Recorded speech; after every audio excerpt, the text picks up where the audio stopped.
ఎన్నికల్లో పోటీ చేసే అర్హతపై సుప్రీంకోర్టు స్పష్టత ఇచ్చింది. క్రిమినల్ కేసులు ఉన్నప్పటికీ రాజకీయ నేతలు ఎన్నికల్లో పోటీ చేయొచ్చని సుప్రీంకోర్టు తీర్పు చెప్పింది. క్రిమినల్ కేసులున్న రాజకీయ నేతలను అనర్హులుగా ప్రకటించాలన్న పిటిషన్ను సుప్రీంకోర్టు తోసిపుచ్చింది.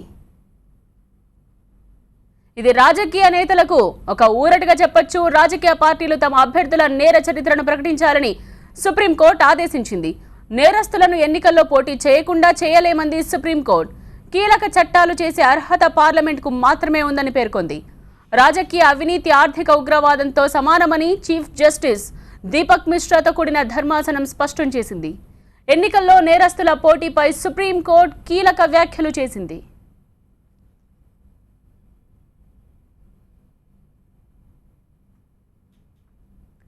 అయితే నేరస్తులు ఎన్నికల్లో పోటీ చేయకుండా పార్లమెంట్ కఠిన చట్టాలు చేయాలని పేర్కొంది.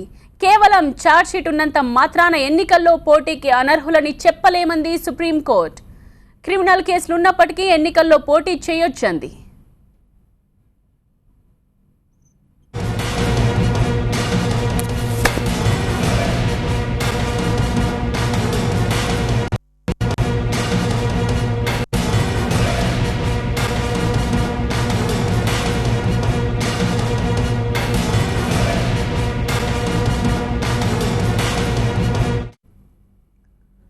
ఎన్నికల్లో పోటీ చేసే అర్హతపై సుప్రీంకోర్టు స్పష్టత ఇచ్చింది. క్రిమినల్ కేసులు ఉన్నప్పటికీ కూడా రాజకీయ నేతలు ఎన్నికల్లో పోటీ చేయొచ్చని క్లారిటీ ఇచ్చింది.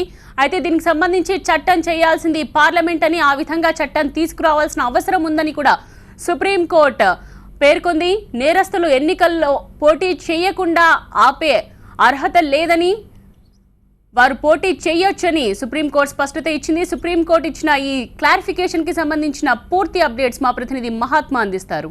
మహాత్మా, సుప్రీంకోర్టు ప్రధాన న్యాయమూర్తి జస్టిస్ దీపక్ మిశ్రా నేతృత్వంలోని ధర్మాసనం ఈరోజు చాలా కీలకమైన తీర్పునిచ్చిందని చెప్పవచ్చు. ఎందుకంటే రాజకీయ నాయకులు ఎవరైతే క్రిమినల్ ఛార్జెస్ ని ఫేస్ చేస్తున్నారో, తీవ్రమైన నేరారోపణలు ఎదుర్కొంటున్న రాజకీయ నాయకులు ఎన్నికల్లో పోటీ చేయకుండా అనర్హులుగా వేటువేయాలంటూ పిటిషనర్లు సుప్రీంకోర్టును అభ్యర్థించారు.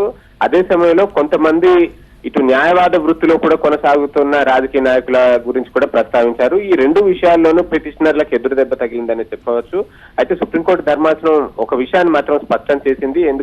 ఏమనంటే ఎన్నికల్లో పోటీ చేయకుండా తాము నిరోధించలేము, ఎందుకంటే ఇప్పుడున్న చట్టాల ప్రకారము అలా నిరోధించే అవకాశం ఏది లేదు. కొత్తగా చట్టాన్ని ఏర్పాటు చేస్తే ఆ చట్టాన్ని అమలయ్యేలాగా చూడగలుగుతాము. ఆ చట్టం చేయాల్సిన బాధ్యత మాది కాదు, పార్లమెంటే ఈ కొత్త చట్టాన్ని చేయాల్సి ఉంటుంది అంటూ ప్రధాన న్యాయమూర్తి నేతృత్వంలోని ధర్మాసనం వ్యాఖ్యానించింది. జస్టిస్ దీపక్ మిశ్రా వ్యక్తిగతంగానూ ఈ వ్యాఖ్యలు చేశారు. దీన్ని బట్టి చూస్తుంటే నేరుగా కొత్తగా ఒక చట్టం తయారు చేసే వరకు ఈ నేరారోపణ ఎదుర్కొంటున్న వాళ్ళని రాజకీయాల్లో ఎన్నికల్లో పోటీ చేయకుండా అనర్హత వేటువేసే అవకాశం లేదు. ప్రస్తుతం ఉన్న చట్టం ప్రకారం అయితే ఎవరైతే కన్విక్ట్ అవుతారో, అంటే నేరం రుజువై శిక్షకు గురవుతారో అటువంటి వారిని మాత్రమే అనర్హులుగా వేటువేసే అవకాశం ఉంది తప్ప ఆరోపణలు ఎదుర్కొంటున్న వారిని అనర్హులుగా చేసే అవకాశం అయితే లేదు అని చెప్పింది. అంత మాత్రాన ఈ ఇష్యూని ఇలాగే వదిలేయడం కుదరదు.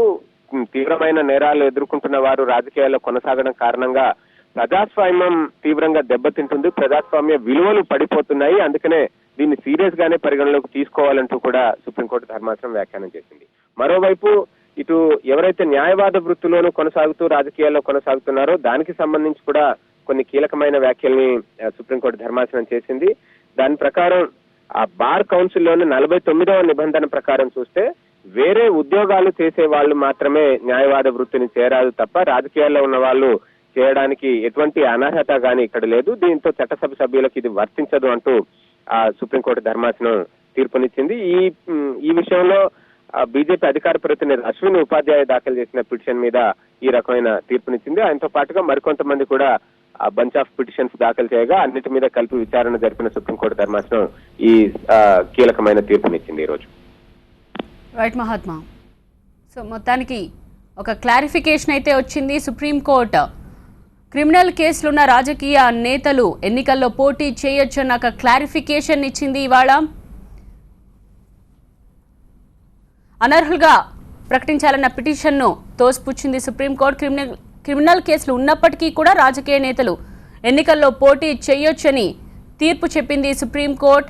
రాజకీయ పార్టీలు తమ అభ్యర్థుల నేర చరిత్రను ప్రకటించాలని కూడా సుప్రీంకోర్టు ఆదేశించింది. ఈ సందర్భంగానే అలాగే నేరస్తులు ఎన్నికల్లో పోటీ చేయకుండా ఆపలేమని స్పష్టం చేసింది సుప్రీంకోర్టు. చట్టాలు చేసే అర్హత మాత్రం పార్లమెంటుకు మాత్రమే ఉంటుంది. రాజకీయ అవినీతి ఆర్థిక ఉగ్రవాదంతో సమానమని జస్టిస్ దీపక్ మిశ్రా ఈ సందర్భంగా వ్యాఖ్యానించారు.